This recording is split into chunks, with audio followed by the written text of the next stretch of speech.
Today I'm back working on the family's washer, the Frigidaire, and if you follow on my blog on this, I'm in it because it's not spinning. It spins, but it doesn't spin fast enough. So troubleshooting it, I've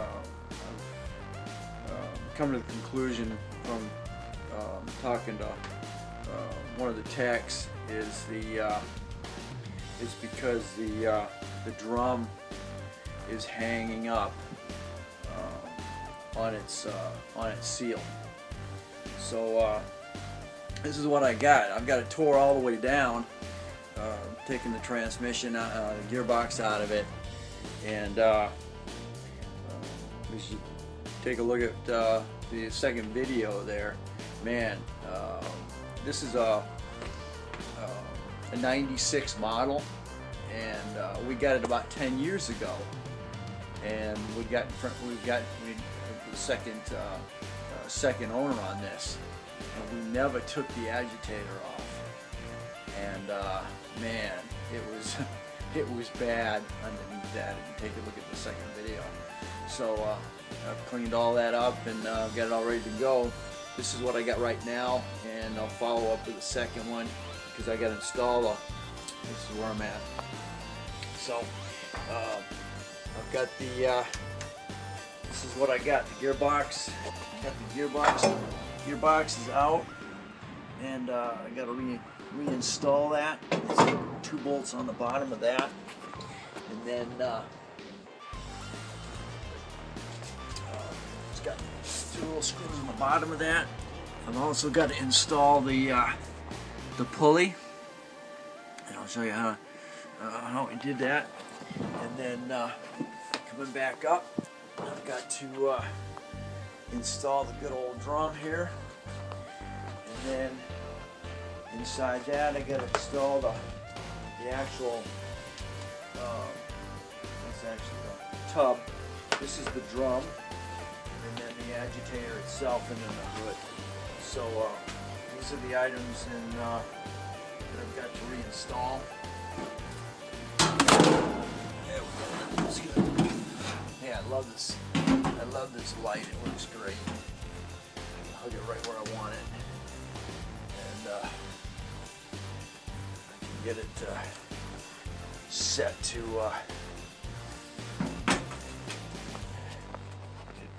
Looks right where I want it, and I can work down here. And I took the drum out, the tub out, and they're very simple, just 3 screws, and then take the you got to make sure you disconnect your hose, and then back in. But I'll go back through that once I get it back together, which I don't have a paused system here. So catch me on the next one. I'm at www.danacrosbys.com. Alright, what I'm fixing to do is install 2 bolts, or screw bolts underneath here. This is your transmission, and you got to put this is a pulley, and it's got a nut on the back of it. As you can see, it'll slide up in there, and you have flat space on one side, and then you get a screw on the other side. Well, what I tried to do is put the transmission in without doing that first, and you can't slide that pulley under there. Okay, so put the pulley on there first. You're going to have the flat spot facing up, and then the bolt facing on the bottom, and then put your screws in, because now you can get your hand to it.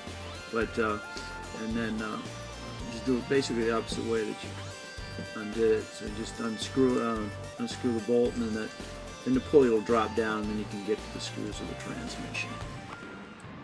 Now, as you can see, I've got a 1/4 inch extension set up here, going back to the little bolt that's going to tighten the pulley down on the lower shaft. and it's down under there. So there is a little indentation in the pulley, so you can go straight in. I thought I was going to have to tighten that without putting the screws back in. You can see the screws going up inside there. Problem is you're gonna have to run your fingers in there. I've got small hands, so it's all right for me, but somebody else. But you don't want to cross thread. You don't want to set those things going in there at a bad angle. So just keep the pulley drop down. You're gonna have to put the pulley in there, and then put the gearbox down in there, and have it lined up, because you're not going to be able to, if you put the gearbox in and try and put the pulley in there, you can't do it. So put the pulley in there, get it lined up with the shaft on your gearbox, and then you'll be able to slide it back up afterwards. And then you can't use a 3/8 extension drive set to get in on that little collar bolt there. You're gonna have to use a 1/4 inch. And I've actually got a universal. This is what I've got here. I've actually got a universal. And it's already got a swivel on it. So, and it is a 3/8.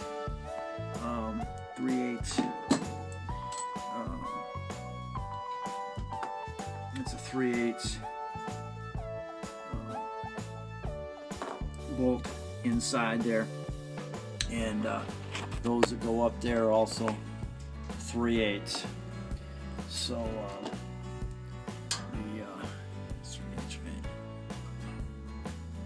actually I just use a 10mm for that. So 10s and 10s basically are gonna do your work for you. So alright, I just reinstalled the belt on here.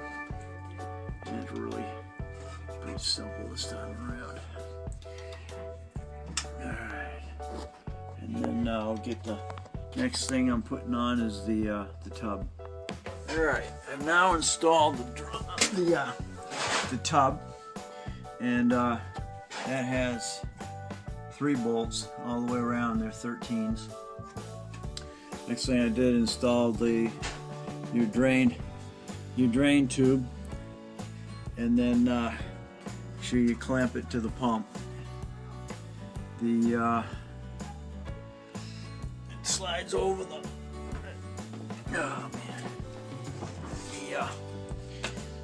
the tub slides over the shaft. Make sure you I had to get a seal kit. It's got the new spring load. What you're gonna do is you put sealant around, put lubrication around that, and then it's gonna push into here. Slide right over that, just like that, and push it in there, and then you got this brass with a nice slider, and that's going to go over the top of that, and then sit on here. And this is what's going to, your drum is going to sit on this thing and spin on this. So that's going to be your. Also, this is also a seal that's going to keep your tank from leaking as well. So, and that'll sit down there, and then it'll spin around at the same time. So,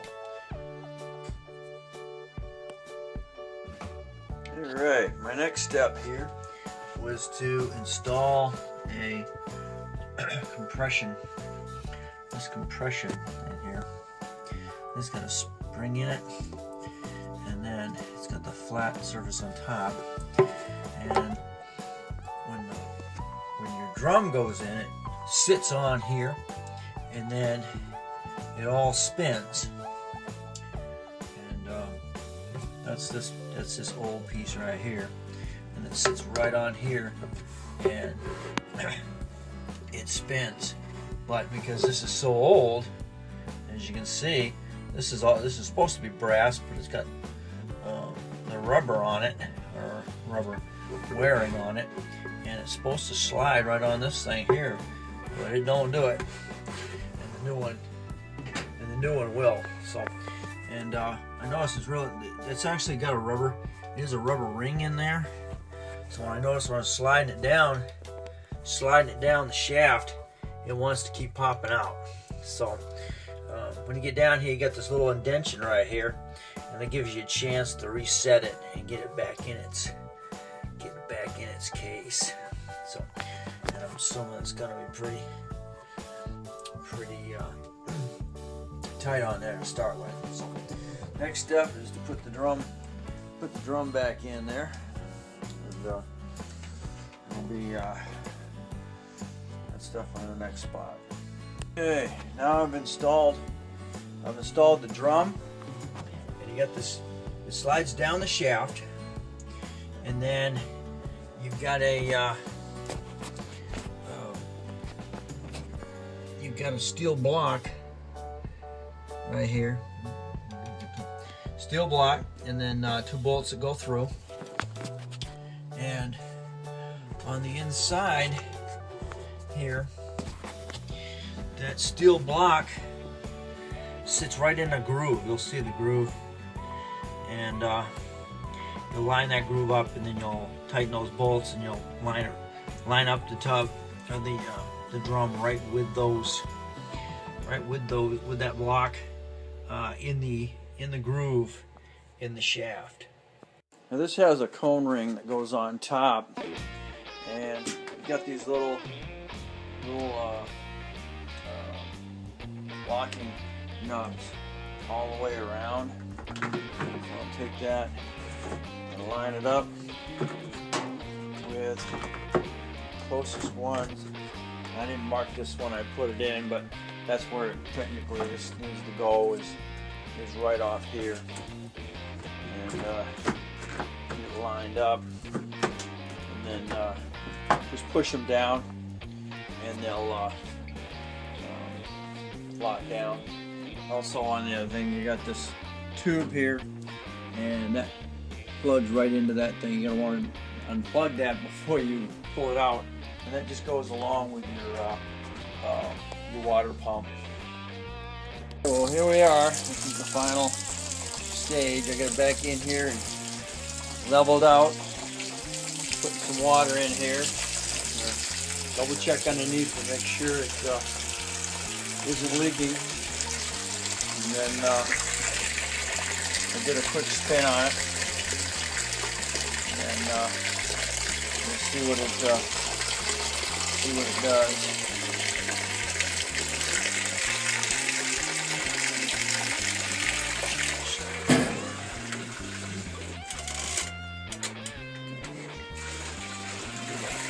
Put it on the rim section here.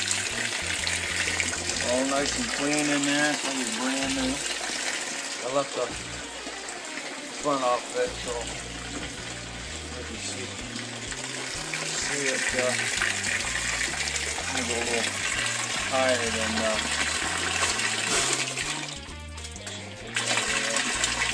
I put it on small load here. Take it up higher than the sails.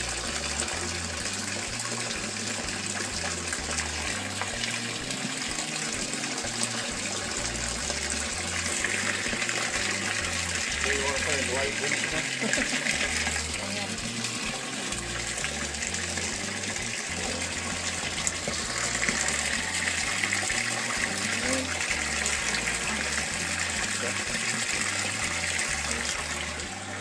Make sure I don't have any leakage under here. If I do, I'm not really happy.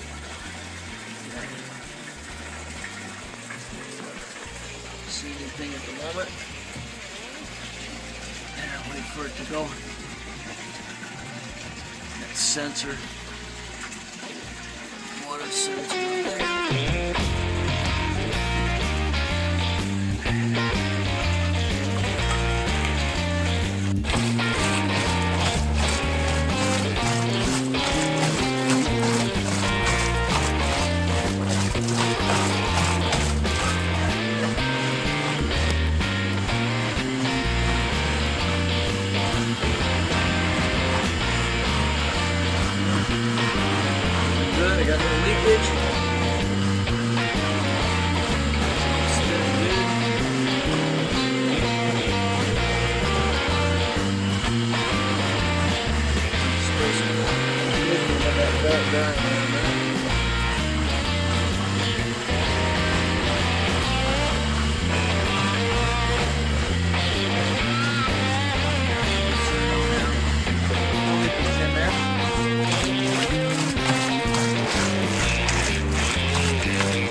Dana here, and I believe this is going to be my final video on this. But just did a full wash cycle, and as far as I'm concerned, the sucker's spinning like a top. And down here seems to be running like it should. All I got is I sprayed some more lithium grease on that bearing somewhere down there. Don't get it on the belt. And I put some also on the inside the bearing on that tensioner. As far as I'm concerned, first thing I got to do, I got to level it up a little bit better. But as far as I'm concerned, that's it. Any more issues with it, I'm gonna scrap it. I'm gonna buy a brand new one, but for $25, that's what that kit costs, and a little bit of time. I got no leaks, and it's spinning a lot faster than it was. So, anyway, follow me on my blog at www.danacrosbys.com and leave some questions or comments. See you on the next blog.